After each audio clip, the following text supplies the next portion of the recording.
नमस्कार दोस्तों, स्वागत है मेरे YouTube चैनल पर।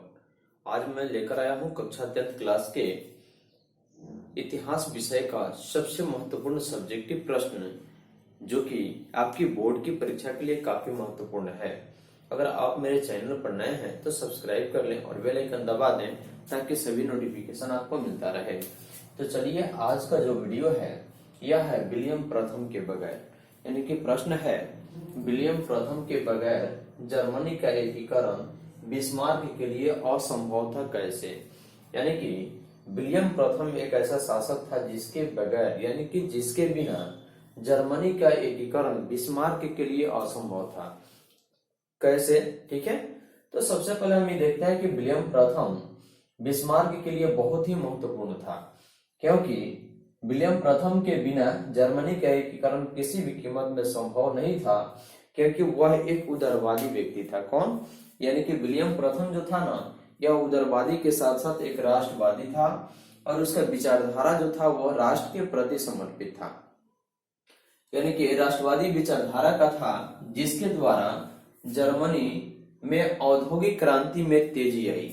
यानी कि विलियम प्रथम के कारण ही जर्मनी में यानी कि जर्मनी में औद्योगिक क्रांति में, यानी कि कल कारखाने स्थापित होने में काफी तेजी से क्रांति आई, क्योंकि वह एक राष्ट्रवादी शासक था विलियम प्रथम, और राष्ट्रवादी तेजी आई तथा जर्मन राज्य एकता के सूत्र में बंधा। यानी कि एकता के सूत्र का मतलब होता है कि जितने क्षेत्र अलग अलग भाग में बटे हुए थे, यानी कि जितने लोग एक दूसरे के सहयोग करने से दूर हट रहे थे, वे सभी लोग विलियम प्रथम के कारण ही सभी लोग एक साथ हो गए, यानी कि एकत्रित हो गए, एक साथ अपने भाईचारे की रिश्ता में बंध गए। ठीक है, तथा जर्मन राज्य एकता के सूत्र में बंधा। एकता मतलब होता है एक साथ सबको संभाल कर रखना, एक साथ सबको मिला के चलना। तो देखिए, विलियम प्रथम ने ही जर्मनी के एकीकरण के उद्देश्य से, यानी कि विलियम प्रथम जो था वही जर्मनी के एकीकरण, देखिए जर्मनी के एकीकरण के उद्देश्य से एक योग्य कूटनीतिज्ञ व्यक्ति, कौन था? बिस्मार्क। यानी कौन था? बिस्मार्क का चयन कर अपना चांसलर नियुक्त कर दिया। किसने?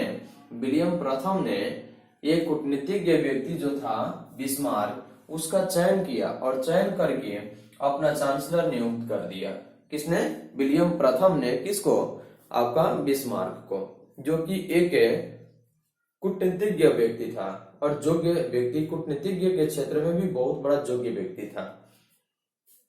तो विलियम प्रथम ने ही जर्मनी के एकीकरण के उद्देश्य से एक योग्य कूटनीतिज्ञ व्यक्ति बिस्मार्क का चयन कर अपना चांसलर नियुक्त कर दिया, और विलियम प्रथम ने ही बिस्मार्क को जर्मनी के एकीकरण का अवसर प्रदान कर उसका समर्थन किया। यानी कि बिस्मार्क को जर्मनी के एकीकरण का अवसर प्रदान किसने किया? विलियम प्रथम ने किया। किसने किया? विलियम प्रथम ने किया, और जर्मनी के एकीकरण का अवसर प्रदान कर उसका समर्थन भी किया, यानी कि साथ भी दिया, सहयोग किया। अतः इस प्रकार कहा जा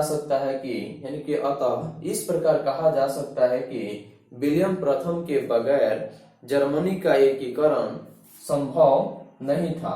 यानी कब? किसके कारण?